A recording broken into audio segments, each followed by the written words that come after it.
Good evening, everyone, and thank you for joining us this evening for the third in our series of policy talks with the Oklahoma Policy Institute and Together Oklahoma. My name is Anna Rose, and I have the pleasure of serving as the Executive Director of the Oklahoma Policy Institute. Tonight, we're discussing our third 2021 legislative priority, thriving families. If you missed our last two policy talks on healthy Oklahomans and safe communities, you can find them on the OK Policy YouTube page. Our policy priorities were identified as the key places in which elected officials and policymakers can apply resources to help create a more equitable environment for all Oklahomans. But moving these priorities from just priorities to actual change takes you, advocates, informed on the issues and holding our elected officials accountable. That's why I'm so excited about these policy talks. Our sessions provide the opportunity to bring our issue experts directly to you, to answer questions you may have on how policies are being developed, how legislation that's being introduced will directly impact you, and what you need to know to make your voice and your opinion heard. Tonight, we'll be learning about our Thriving Families policy priority. This work focuses on changing the trajectory for Oklahoma families and children through wise public investments and raising expectations of the private sector. Leading us in this discussion will be Paul Shin, our Budget and Tax Senior Policy Analyst, and Nicole Poindexter, our Outreach and Legislative Liaison. Thank you all for joining us tonight. Before we begin, Roxanne Logan, our Southeast organizer with Together Oklahoma, will be walking us through the logistics of the event. Roxanne? Thank you, Anna Wake, and thank you everyone that has joined us this evening and is sharing just a little bit of your time. I know that we have all hopefully survived the big winter storm from last week, and some of us lost power, water, had no way to get food, but I hope things are starting to look up for you where you are. It's been beautiful today. The sun's been shining. It's been warm, and hopefully that means that spring is on its way. And since in our area anyway, COVID is starting to recede a little bit, and I hope that means that pretty soon we'll be able to meet in person again. That's been one of the hardest things for me, is not being able to sit across from someone and eat lunch or have a cup of coffee and talk about our family, our passions, what's important to us. But soon that will be over with and life will be back to normal. But with that being said, we have to stay strong. We have to stay focused. And the Thriving Families focus that we're going to be talking about tonight, many of the issues that Oklahoma policy focuses on comes directly from our advocates. The advocates live all over the state, and in their region, they may have different focus areas that are more important to them than they might be in another part of the state. But when it all boils down, all we want is what's best for Oklahoma. So with that, if you're interested in being an advocate and want to join us in working to make Oklahoma a better place to live, I invite you to visit togetherok.org. On this website, you can sign up to receive advocacy alerts, or you can join a Together Oklahoma chapter, or you can just show your support for the work that Oklahoma Policy Institute and Together Oklahoma are doing.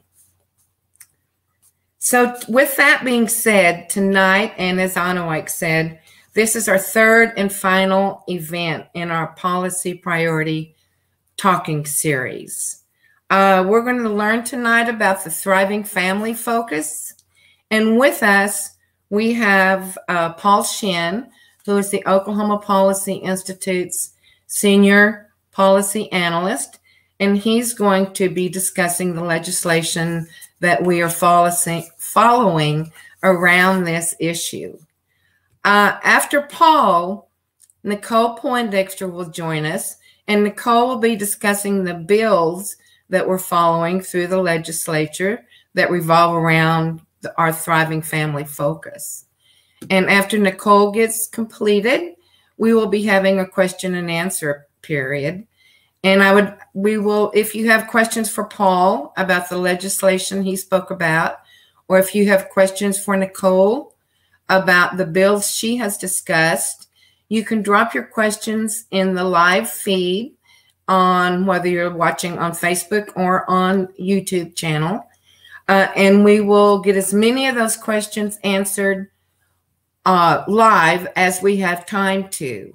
But at the same time, if we don't have time to get to your question, I invite you to email your question to info@togetherok.org, and we will forward your question to a policy expert, and we will get you your answer.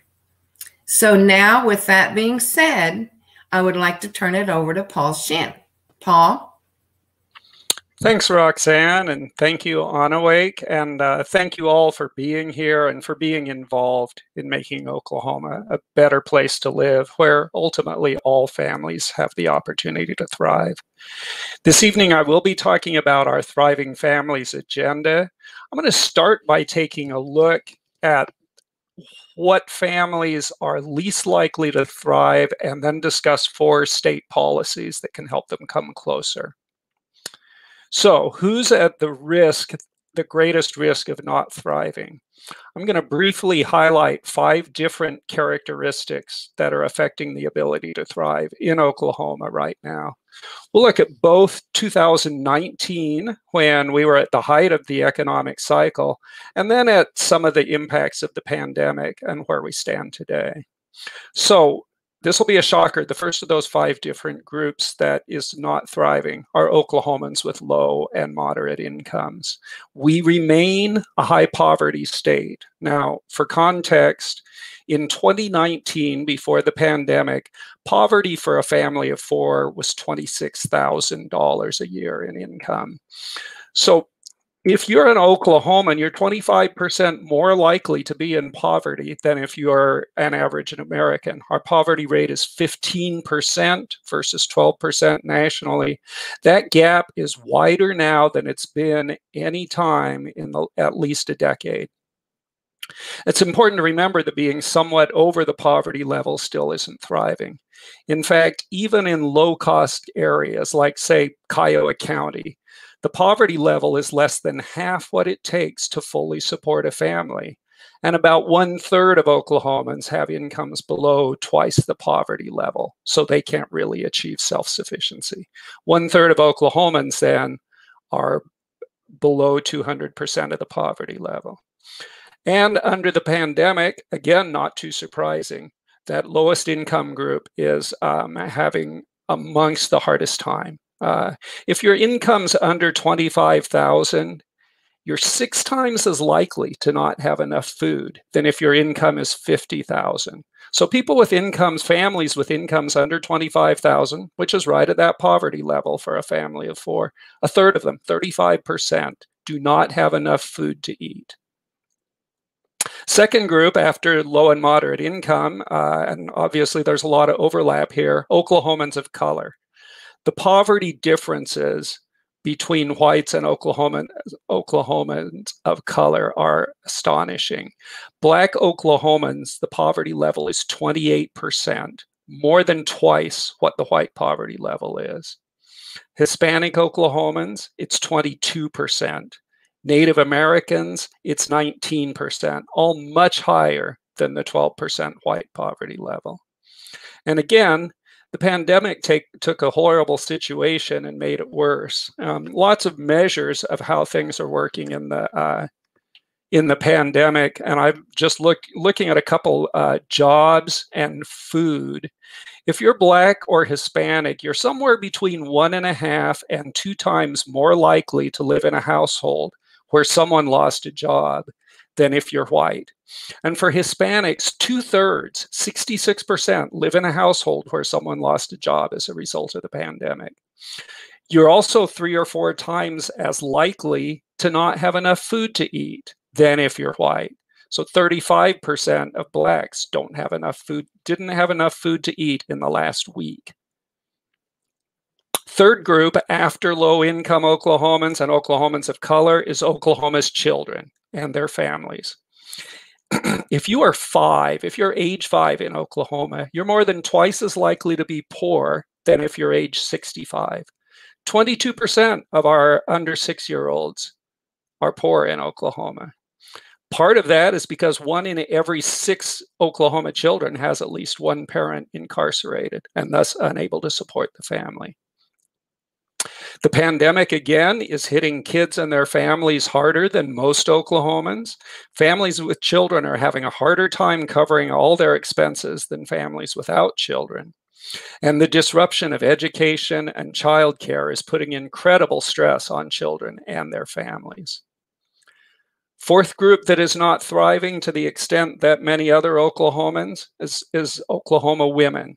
More women live in households where someone has lost a job than do men.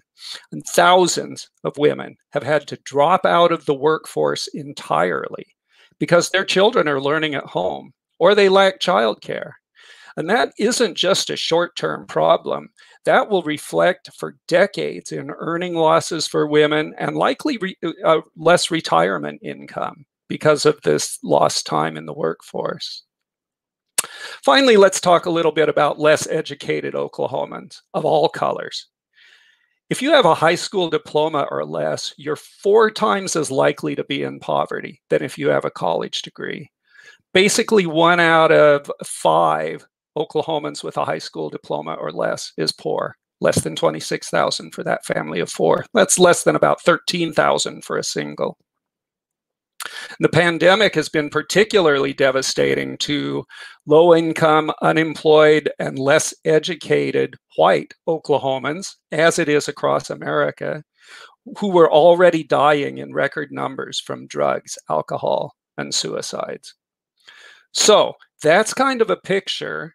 It's probably safe to say at this point, 2/3 of Oklahomans really aren't thriving at this point, but those 5 groups are going to make up the ones that are in the greatest need of our help right now. What do they need to help? 3 pretty simple things: money, time, and robust public services. So what does that mean? What do we need to do as a state? I'm going to start with the last one, robust public services. We don't have any specific bills here to talk about, and so Nicole won't be discussing any of those. Robust public services are a budget decision. In Oklahoma, budgets tend to be silent until the last few weeks of session, but that doesn't mean we can't talk to our legislators about what we expect them to do in the budget. And we'll certainly encourage you to do that. Our state budget this year is almost 1/3 lower than it was 20 years ago, 31%, when you adjust for inflation and population. So that means we effectively have 1/3 less public services that we had in the year 2000. This year's budget is the 2nd lowest of this century, considering our population growth and inflation. So far this session, our lawmakers and our governor seem a lot more interested in saving money and giving tax breaks than they do on spending to rebuild the public services that our families need to thrive. And that leaves me asking some pretty basic questions.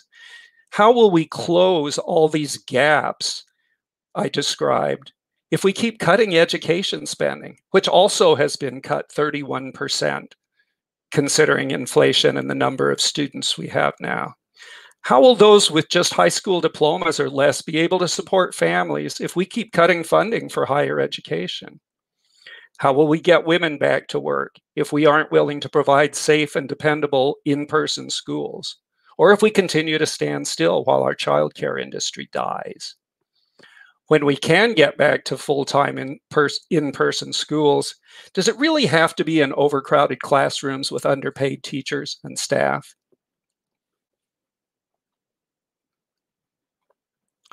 And most importantly, it's something that I really encourage you to watch. If you're a legislative watcher on your own, if you watch our website, there's definitely some movement in this session to provide additional tax breaks, tax incentives, higher tax deductions, tax exemptions. And I think it's time we ask our legislators why we're always willing to give tax breaks to powerful and mostly out-of-state interests, and never to those who are struggling just to get by. Why are we willing to give these tax breaks instead of better funding schools and making childcare affordable to families while still paying a living wage to our caregivers? Why are tax breaks more important than broadband? Why are they more important than public transit? Why are they more important than affordable housing? And we need to work together to turn around what has been a long, premeditated, pre-planned gutting of our core public services, and thus the shared responsibility we used to have for each other. And how do we do that? We need to talk with our legislatures. We need to tell them what better childcare, better paid teachers, affordable tuition, job training, Medicaid expansion, public transit would mean in our communities now and in the future. And tell them our economy doesn't need more giveaways to special interests. It needs more investment in the public interest. Now let's talk about the money that families need to thrive. And we have 3 initiatives within Thriving Families that can help put more monies in the pockets of the Oklahomans who need it the most. The first is the minimum wage. We're calling for the legislature to once again allow our cities and counties to make their own decisions on what wages should be locally. We took that right away from them in 2014. And we also need to start gradually increasing the minimum wage to at least $12 and $15 per hour in a reasonable number of years. Remember earlier I said the poverty level in Kiowa County was less than half what it takes to support a family? Guess what? The minimum wage is about 1/3 of what it takes to support a family with 3 kids with both parents working. 1/3 of what it takes to support their family. That's in Hobart, Oklahoma. So 29 states have gotten ahead of us and the federal government by having minimum wages that are higher than ours. 26 states have increased them in the last 2 years. 57% of workers who earn the minimum wage, so more than half of minimum wage workers, are age 25 or older. They're not teenagers. And almost half, 45%, work full time. And they're trying to support themselves and their families on that kind of money. Other states that have had minimum wage raises, their experience shows that a higher minimum wage reduces child poverty, reduces child neglect, reduces child abuse. It reduces incarceration and recidivism. It narrows pay gaps by race and by gender. And it lowers the demand for our social insurance programs that can help with food, housing, and utility bills. So it saves the public money. Higher minimum wage right now puts money in the hands of the people who will spend it.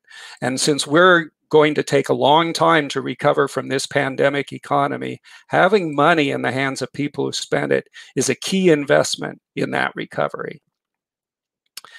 The next item is the State Earned Income Tax Credit, or EITC. It's one of the lowest in the country, and we're one of only 6 states where the credit is not refundable. That means if you've earned the credit, which you can only do by working, you get tax dollars returned to you even if you don't owe taxes. We first need to make the state EITC refundable this session, and then we need to grow it over time to where we're more competitive with other states. Refundability will return money to over 200,000 Oklahoma families, mostly those with children. And the majority of these make $38,000 a year or less. And once again, because lower income people spend their tax refunds on big ticket items that they usually can't afford, refundability returns money into their pockets and into their communities. Every Oklahoma community, big, small, rural, suburban, and urban. Finally, paid family medical leave, which I'm probably going to slip into calling Pfml one of these times. Oklahoma needs to join the developed world and create a paid family and medical leave program. Over 185 of the world's countries, which is almost all of them, have paid family leave. The US is the only developed country that does not. And our state is one of the 44 that do not. Yeah, there is a Federal Family and Medical Leave Act, Pfml, but that's unpaid leave for people who work for large employers. And as a result, less than 2/3 of Oklahoma workers could ever use Pfml, either because they work for a small business or because they can't afford to go without working for 2 or 3 months. Right now, there are 6 states with statewide Pfml programs and 3 others that are in the process of putting them in place. They've passed the laws and they're just doing the implementation. State Pfml programs usually provide paid leave to workers who need time off for giving birth, adopting, caring for a family member who's ill, or overcoming their own illness. Programs usually pay half to 3/4 of an employer's wages for the time they're off, which can vary from 6 to 12 weeks. Pfml makes a difference in more than just money in the pocket. It reduces preterm births, it improves child health, makes a bigger difference for Black and Latinx workers than anyone because so many don't have the savings to get through a period without wages. Over 70% of Americans support paid family and medical leave programs. Also want to mention just for a minute, jobs and working. Every one of these programs is a work program. It's a jobs program because they all encourage people to find jobs, earn more, and stay with the same employer to move up the economic ladder. So I want to thank you again. I'm looking forward to hearing your questions and discussions. And now I'm going to turn it over to Nicole Poindexter, who's our Policy and Outreach and Legislative Liaison, and she'll discuss some specific bills that address these priority items. Hi, Nicole. Hey, Paul. Thank you for all that excellent information. I really appreciate it. I'm sure others do too. So as Paul mentioned, I am the Outreach and Legislative Liaison. I work at the Capitol to affect OK Policy's legislative agenda. And I would like to highlight a few of the bills on the priorities that Paul already covered. So here's my contact information. Again, I'm the Outreach and Legislative Liaison. My email address and my cell phone number if you ever have any questions. So the first bill I would like to highlight is HB 1639 by Representative Mark LePack. That restores the refundability of the Earned Income Tax Credit, which is EITC, Paul already discussed that, for the 2021 tax year. Currently, this bill is in the Appropriations and Budget Finance, Revenue and Taxation Subcommittee. So that Revenue and Taxation is a subcommittee of the Appropriations and Budget and Finance. The next bill I would like to highlight is HB 1615 from Representative Forrest Bennett. This bill provides criteria for a family and medical leave insurance benefits, that paid family and medical leave. There are no additional authors on this bill at this time, and currently the bill is waiting for a hearing in Business and Commerce Committee. The next bill I would like to highlight is House Bill 2456, and this is authored by Minority Leader Emily Virgin. This bill would also create a family and medical leave program for 8 weeks. There are no additional authors or sponsors. As with HB 1615, this bill has been referred to Business and Commerce. So if these are issues that you care about, definitely contact your Business and Commerce legislators, and you can see that on okhouse.gov. Now I'd like to switch to a Senate bill, Senate Bill 426 by Senator J.J. Dossett, not to be confused with Senator Joanna Dossett, which would create also the Paid Family Leave Act, which would create a family temporary disability insurance program giving 6 weeks of paid benefit. Currently, this bill also does not have any additional authors, and it is awaiting a hearing in the Business, Commerce, and Tourism Committee, and then will be referred to Appropriations because it costs money. So there's 3 bills regarding paid family medical leave that we're watching incredibly closely. Now I'm going to switch to the minimum wage, which Paul illustrated is a key component of having thriving families in the state of Oklahoma. The first is Senate Bill 125 by Senator Carrie Hicks.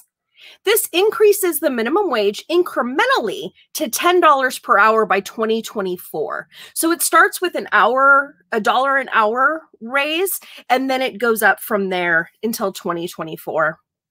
Currently, that legislation has no additional authors, and it's also been referred to Business, Commerce, and Tourism Committee, and then we'll head to Appropriations. The final bill I would like to highlight is Senate Bill 161 from Senator George Young. This bill would immediately increase the minimum wage to $10.50 per hour or the federal minimum wage, whichever is greater. So depending on what happens in Washington this cycle, it is entirely possible that we could see a federal increase to the minimum wage. So this bill says, okay, Oklahoma is going to raise it to $10.50 unless the federal minimum wage goes higher, which of course then we will abide by that. Minority Leader Emily Virgin is the bill's House author, and Representative Andy Fugate is a co-author on this bill. As with several bills before it, this bill is in the Business, Commerce, Tourism Committee, and then will be referred to Appropriations, as have a lot of the others, because it will cost the state money. The final information I'd like to give you is, again, my contact information. And if you have any questions, please reach out in the chat, or you can reach me by email at npoindexter@okpolicy.org. We would love to see all of you at the Capitol this cycle. We know that COVID's kind of impacted that, but stay tuned for some more information on how you can get involved. I'm going to throw it back to Roxanne. Thank you so much. Thank you, Nicole.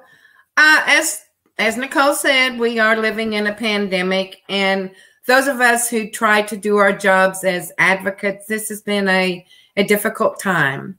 But as advocates, we normally are able to go to the Capitol, sit across the table, the desk from our legislator, look at them eye to eye, and discuss our issues, discuss our problems, discuss how their actions and votes affect us and affect our families and our friends. But COVID has kept us from being able to do that. But as advocates, we always find a way around any problems that we face.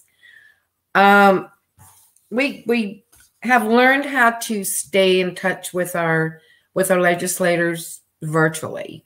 You can always pick up the phone and call them and talk to them. But right now, we still have to let our legislators know that we're out here. We have to let them know that we're going to be holding them responsible for what they do and what they say, and that we have elected them. And they have made promises to us, and we expect them to stand by those promises.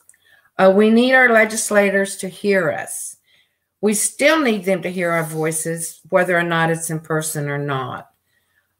So we'll stay home, we'll stay safe, but we will continue to do our work.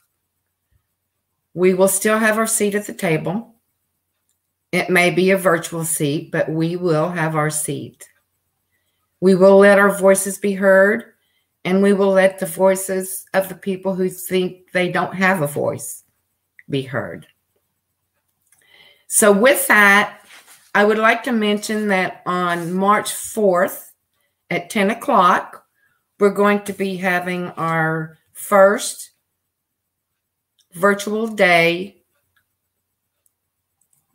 advocacy day at the Capitol. And we will be joined in this by legislators, speakers, other advocates, and people who are just passionate about the work that we're doing and want to be a part of it. And if you would like to join us in this event, the registration is open now, and we would love to have you join us. So up next, we're going to have Angela Monson. Angela Monson is our Outreach and Legislative Director, and she is going to join us to speak more about our virtual Advocacy Day at the Capitol. She's going to speak with us about how to be advocates, what makes a good advocate, and also she's probably going to have some calls to action for us on the bills that Nicole spoke with us about. So at this time, I would like to turn it over to Angela. Thank you, Roxanne. I think we're a little ahead of ourselves too. You just got caught up in encouraging all of our advocates to join us as they speak out and make sure their opinions and voices and thoughts are heard at the state capitol. But before we talk more about that, we've got some great questions that have been coming in for Paul and I think also Nicole. So I'm going to ask Roxanne that you come in. Oh, I'm sorry. You are, no worries. It's an I'm sorry. We're all excited about Were what. You ready? So I'm going to give it back to you, and you can bring Paul and Nicole up as need be as they respond to some of our viewers' questions. Thank you. I'm so sorry. Thank you very much. Yes, we do have some questions from the audience, and these two are for Paul. Paul, is there any way to ensure companies don't lay off vulnerable populations if the minimum wage is raised? That's a great question. Thank you for asking that. Non-discrimination laws will have some impact on that. More broadly, though, I think it's good to talk about what research finds about minimum wage increases. And that is generally for gradual increases, there's no significant impact on jobs either way. There's research that shows it increases jobs. There's research that it shows it reduces jobs, but it's generally just a wash.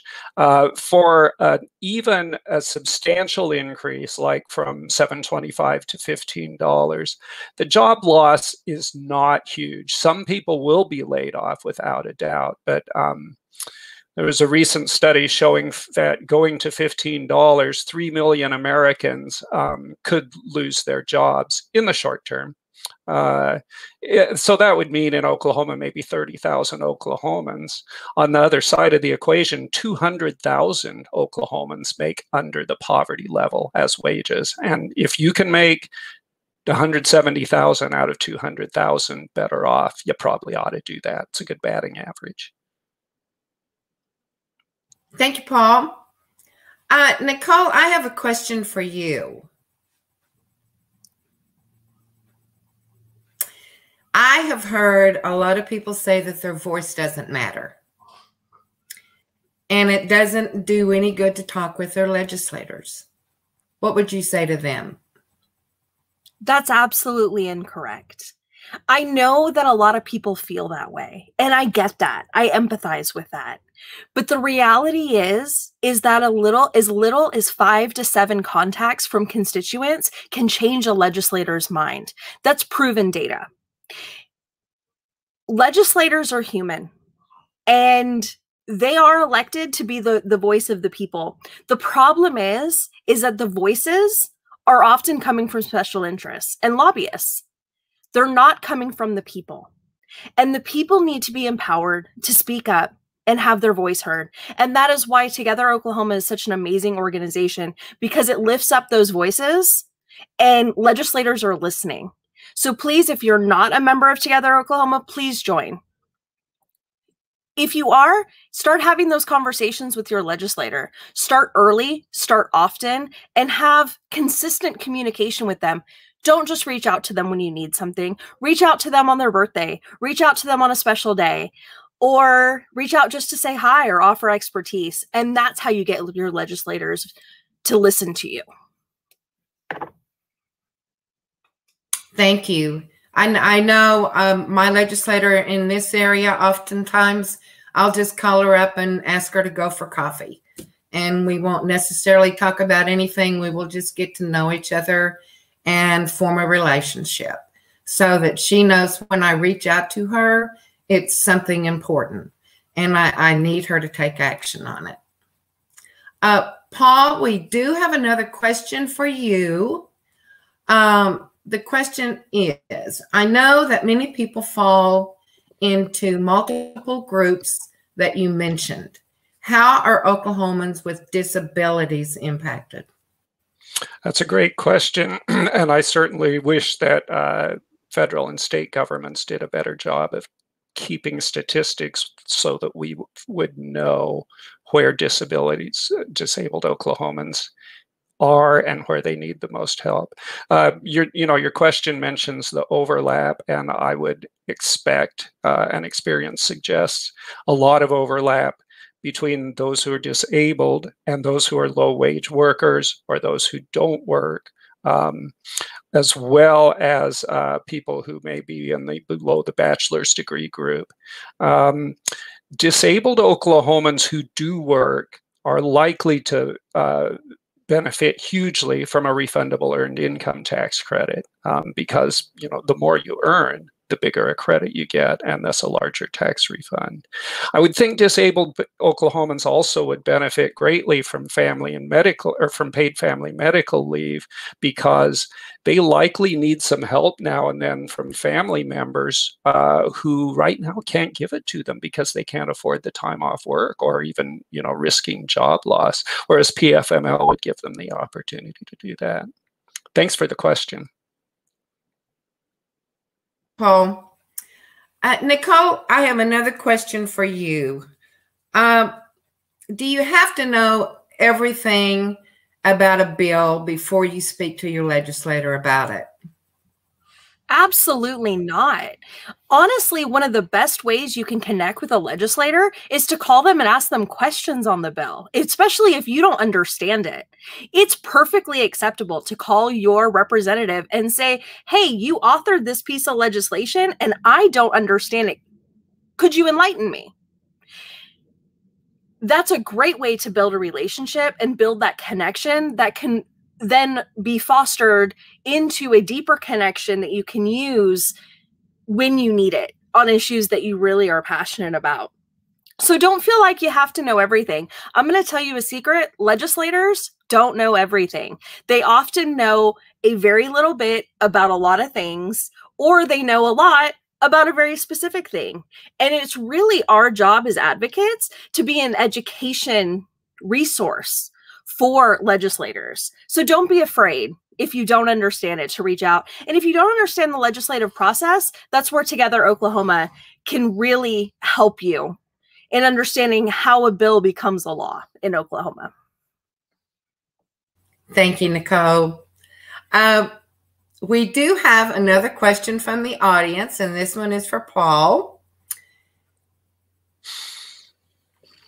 Will the raise in minimum wage affect the cost of consumer goods? For example, will the cost of a burger go up? Thanks for the question, Sarah. It could, but not very likely. There have been inflation impacts on prices of goods, on minimum wages increases in the past, but those have been, the federal government waiting around 6 or 7 or 8 years and then doing a pretty good sized increase all at once.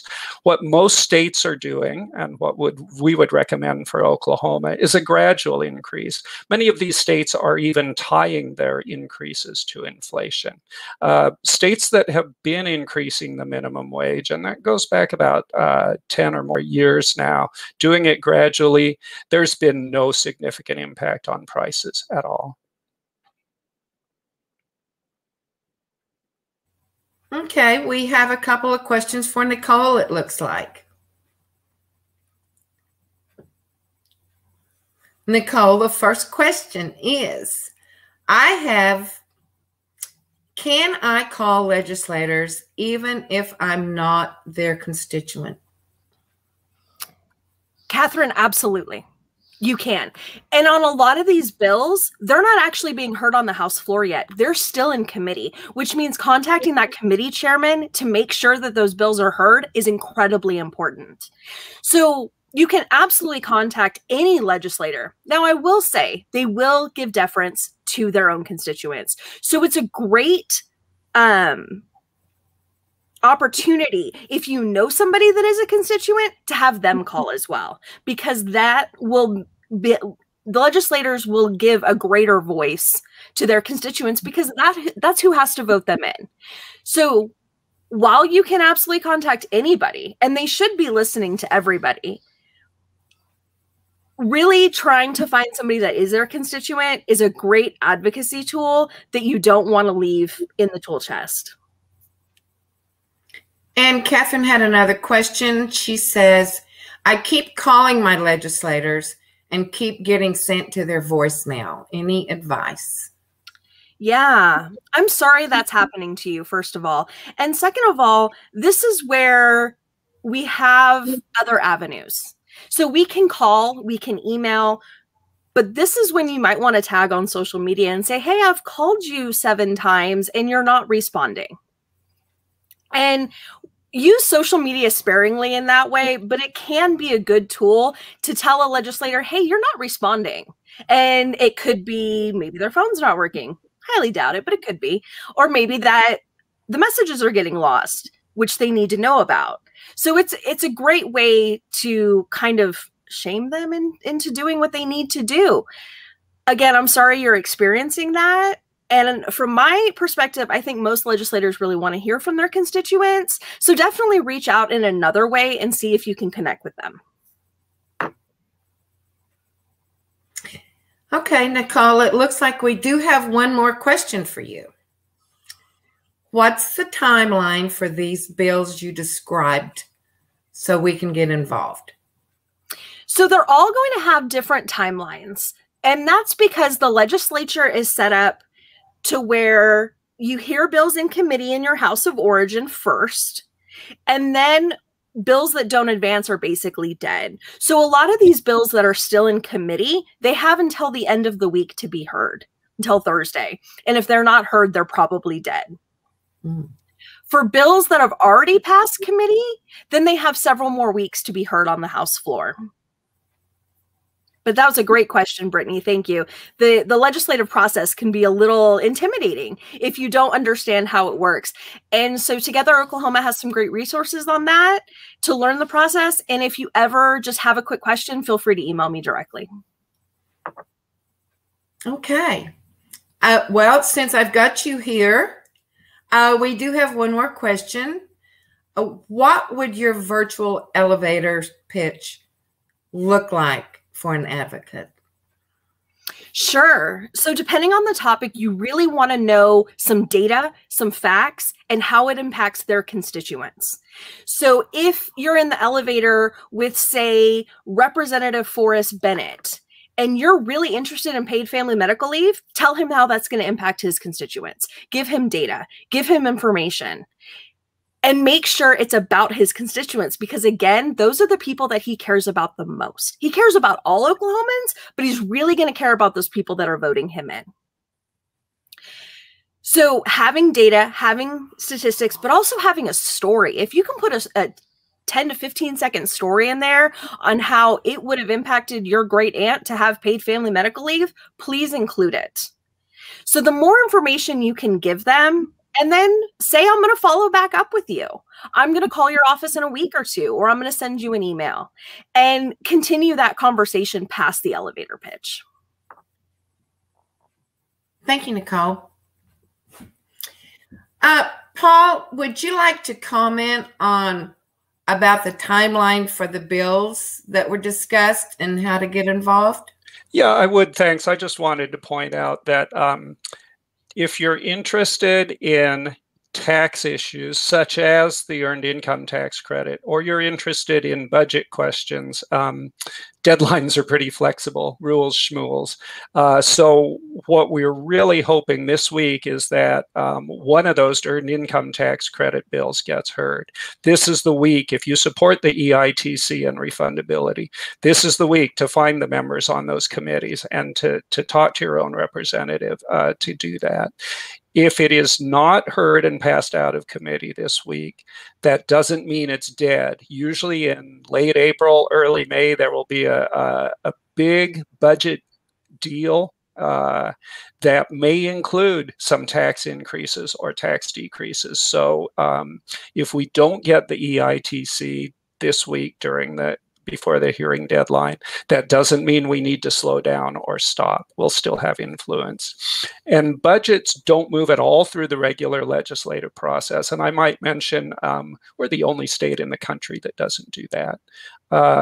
But it won't be long before budget committees and budget leaders are starting to talk about the state budget. There is always room to get with your member or with a budget chair or the people on the appropriations and budgets committees and subcommittees to say, I want more spending for X because Y. They don't hear, because it's not public or transparent in any way, they don't hear very much from people who want to see better investment in the public sector. And so your voice will be heard if you do that. Other than that, I agree with Nicole. Thank you, Paul. It does look like that's all of our questions that we have received so far. But I want to remind you, if you still have a question, if you think of something after this program is over, remember you can always reach out to info@togetherok.org and we will get you an answer to your question. So at this time, I will do what I tried to do earlier, and that is switch back to Angela Monson, our Outreach and Legislative Director, and she's going to discuss more about our virtual Advocacy Day at the Capitol and more about learning how to be a strong advocate. Angela? Thank you, Roxanne. Thank you. You did an excellent job this evening. And to Paul and Nicole, as usual, Nicole, you hit a home run. Paul, thank you for such important information about how we do improve the lives of Oklahoma working families. It really is important.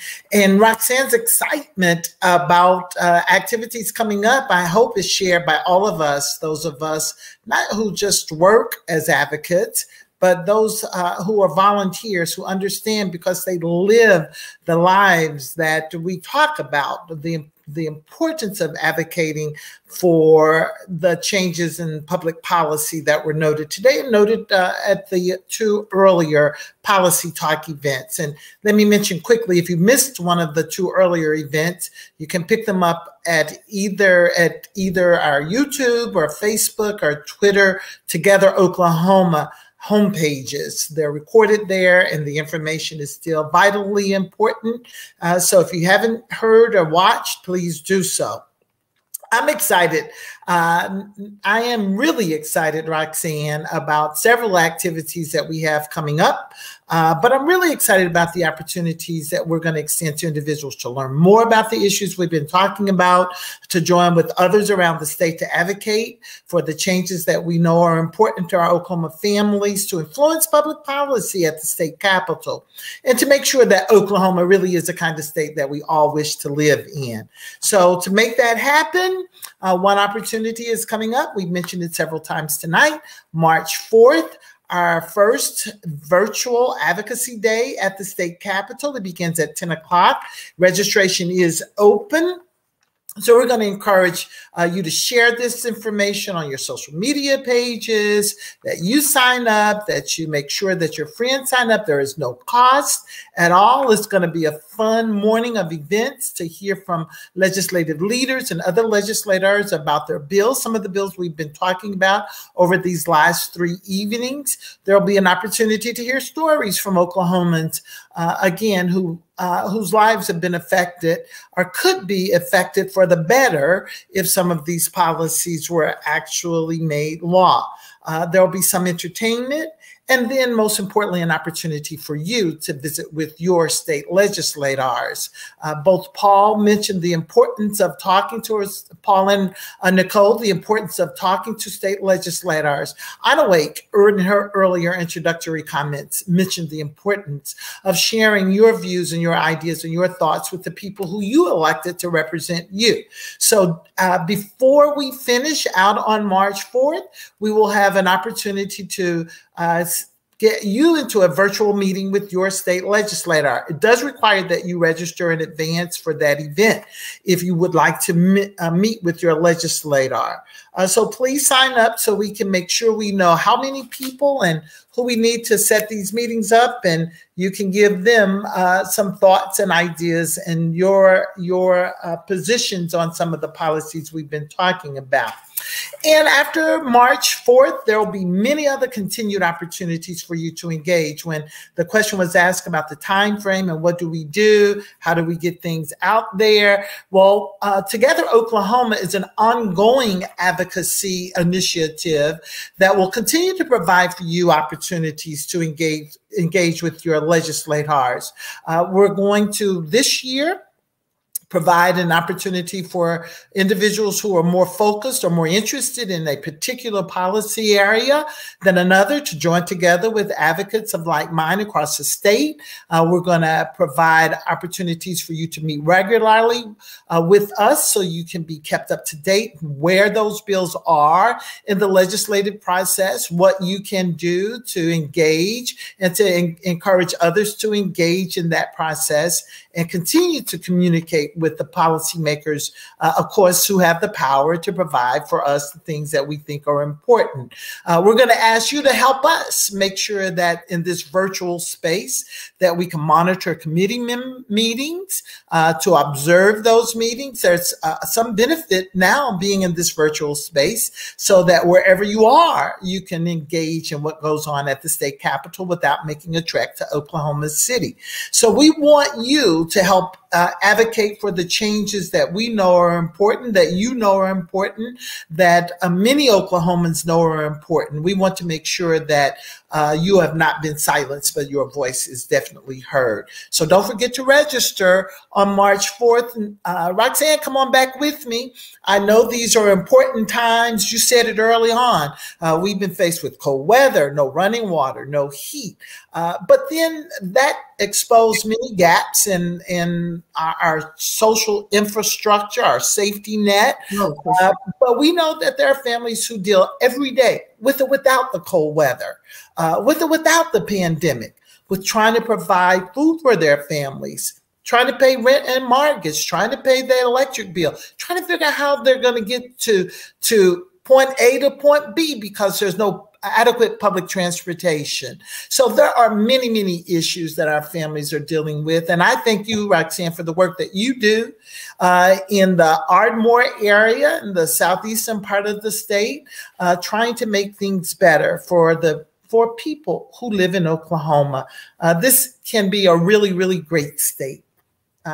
It has to be a really great state, but we have a responsibility, one for another, and we have a responsibility and obligation to work hard at the state capitol and our city councils, our school boards, creating the kinds of policies that really will improve the lives of Oklahoma families. Did I forget anything tonight, Roxanne? No, I think you pretty well covered everything. And I am really excited about March 4th. As you saw a while ago when I skipped everything else. March 4th, the virtual advocacy day at the Capitol. I'm really excited about that, and I hope everyone will join us at this. I'd also like to share my email address if anyone would like to reach out to me about joining Together Oklahoma chapter. Even if you're not in my area, I can still put you in touch with a chapter that is closer to your home. So my email address is rlogan@togetherok.org. Feel free to reach out to me about joining a chapter or anything you might want to talk about. And if I don't know the answer, I will always find the answer for you. Roxanne, the one with all the answers. Thank you so very much. You know, Together Oklahoma is a process by which we can come together collectively. We can work as a coordinated single unit to make the kind of policy changes necessary. So Together Oklahoma, it's available, it's free, it's for you. Share the information with your family, with your friends, with your church members, your club members. It doesn't matter. We're going to be reaching out more to our organizations across the state to join us as we build coalitions all across Oklahoma. So thank you, everyone who has joined us this evening, not just tonight, but the prior events. We look forward to seeing you on March 4th, again, for our first virtual advocacy day at the state capitol. And if you have any questions, email Roxanne. She's the lady with the answer. There you go. Thank you all and have a good night. Thank you all.